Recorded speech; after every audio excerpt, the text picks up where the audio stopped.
For life. That's right. Nerd Thug Radio, thanks for coming back. We're in the middle of our weekly top 3. This is Corey DLG on 104.5, 106.1, the sister stations on irlonestar.com, community radio. Community matters, so does radio. I just made that up. That should be their punchline, though. Anyway, Nico, from the top of it. Right. Talking about top 3 Spider-Man moments, give me your number dose. All right, here we go. You got Miles Morales, the Spider-Man. He's still a Spider-Man. Counts totally. When I love it. Cheeseburger in his pocket, giving it to Molecule Man. I love it. It was in the middle of a big crossover Secret War. Also, Miles Morales is a really cool story. He's inspired by the death of the Ultimate Universe Peter Parker to become Spider-Man. There's another thrusting responsibility on somebody's situation. Right. Exactly. Even when he dies, he still inspires heroes. That's awesome. That is. It's a really cool idea because the idea that he could be murdered and then someone else could Pete. step it up. So, Victoria, because we hustling.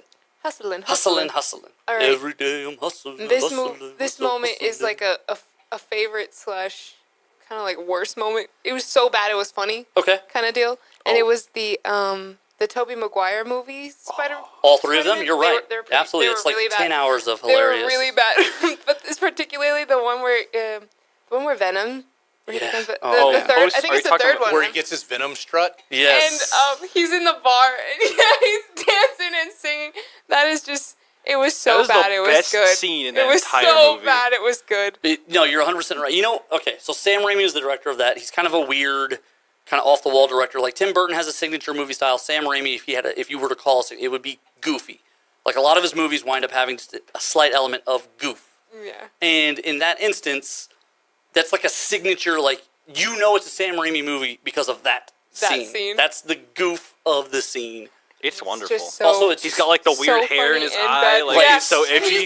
He looks like he hasn't slept in about 3 weeks. Right. And he's just like flipping his hair around and dancing. You know what it looks so like? bad. It looks like if the school bookworm started listening to My Chemical Romance and was like, now I'm emo. This is my moment. But he not a tries to phase, be. Mom. But he tries to be This is really who I am. suave. He's Right. like, finally, I found music that makes me feel how I Right. feel. Finally, someone hears me. And then he has the swoop. Your number 2, Zach? Yeah. My number 2, and I don't remember what console it was for. I didn't own this video game. I don't even remember for sure where I played it. But there was a Spider-Man game where you could sling webs and they would connect to nothing, but you could still swing. I thought that was the greatest feature of any video game ever. That you did not have to aim the webs you slung. I'm pretty sure to it's Spider-Man swing from 2. building to building. That is one of my favorite Spider-Man moments because I think it was one of the best video game features ever, and it was a completely unintentional feature. It's like they gave no thought to making his web connect to something. Why would you need to connect to anything? It's Right, super yeah. boring. I just want to swing around. I don't want to actually think about where I'm going.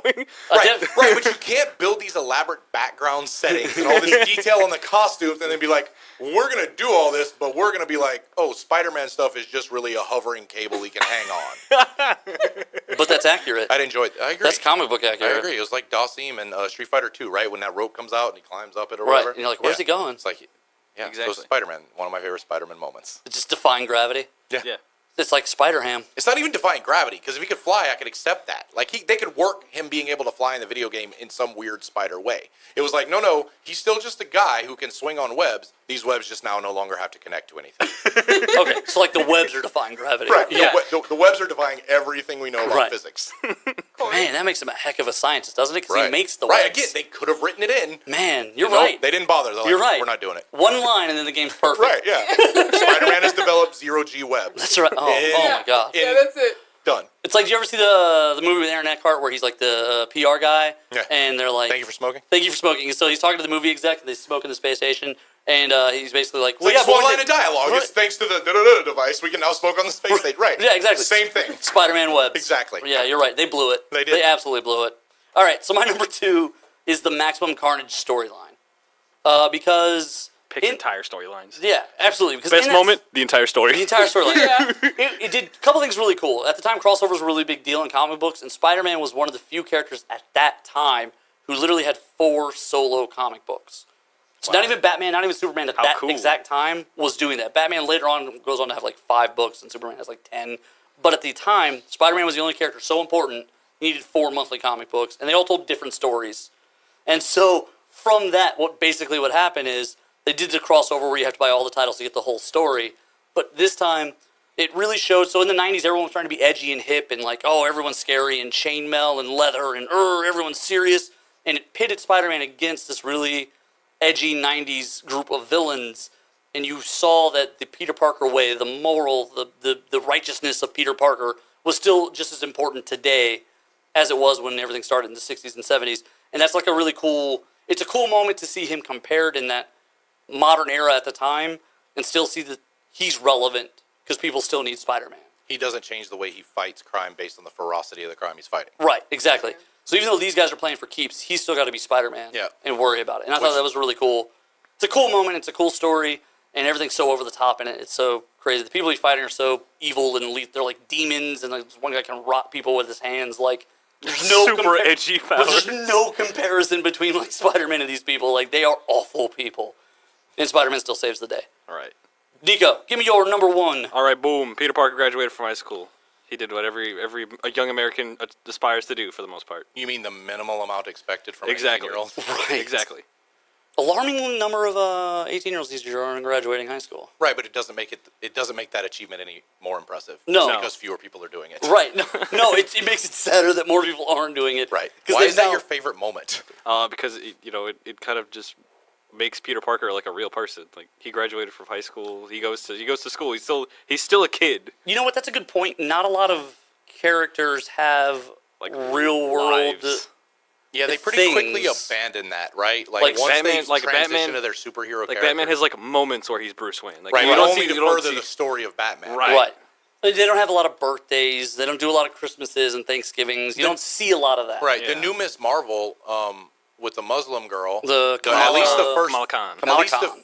first few trades still had a very strong like this is her normal life element, which I always liked in that. So I get where you're coming from on that one. And in the Ultimate Comics, they try to embrace that a little bit more. Brian Michael Bendis was the writer pretty much the whole way through for Ultimate Spider-Man, and he tried to do that every 4 or 5 years would be 1 year of Peter Parker's life.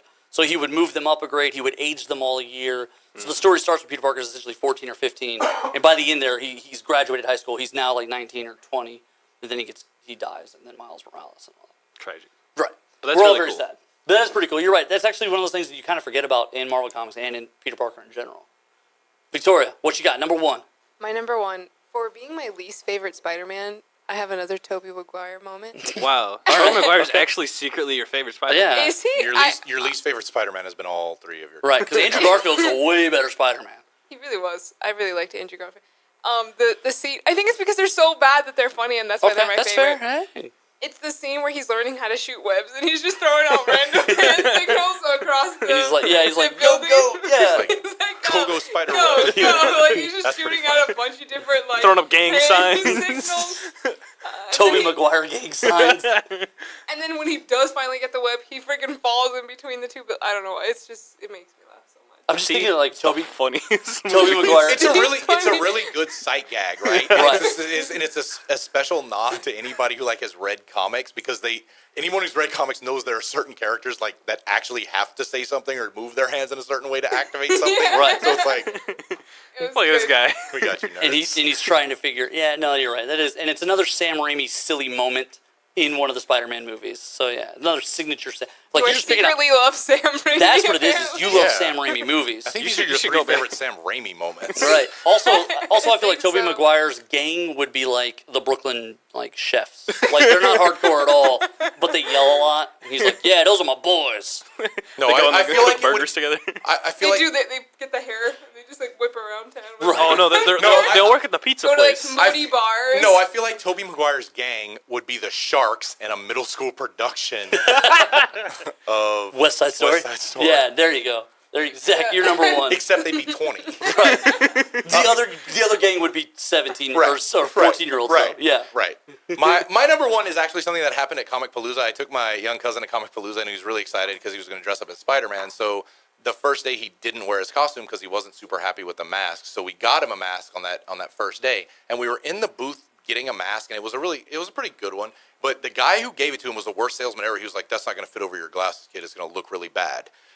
But as soon as my cousin put the mask on, I guess it had to do with maybe the shape of his head or the size of the mask or something, but it fit over his glasses perfectly to like make the eyes look just right, and it looked amazing on him. So my cousin Mikey getting that mask and just rubbing it in the face of that D-bag who tried to unsell him that mask was a really high Spider-Man moment for me. That's definitely like the plague of the cons is like comic book people aren't salespeople. Right. So then nerd store people aren't salespeople. Right, so they don't, and they probably don't have to do a lot of selling, but this guy, and I'm okay with that. I don't need somebody to sell me something if I know what I want. But this guy was like actively trying to dissuade us from buying that I mask. don't want you to He was give like, me your money. He was like, it's definitely not going to look good over your glasses, kid. I was like, try it on, man. This guy. Yeah. This guy's, So, this but guy's yeah, he it doesn't was even know what he's fantastic. talking about. Yeah, what is he, a doctor? Mikey looked like a friggin' hero. And then he took a picture with a bunch of Spider-Man. That's true. He did take a picture. I wanted like, to steal the mask Spider-Man. just to be like, well, you weren't going to try to sell it to us anyway. We should just steal it. You should just walk away with it. Yeah. All right. Talking That's of walking dumb. away, let's get out of here with my number one.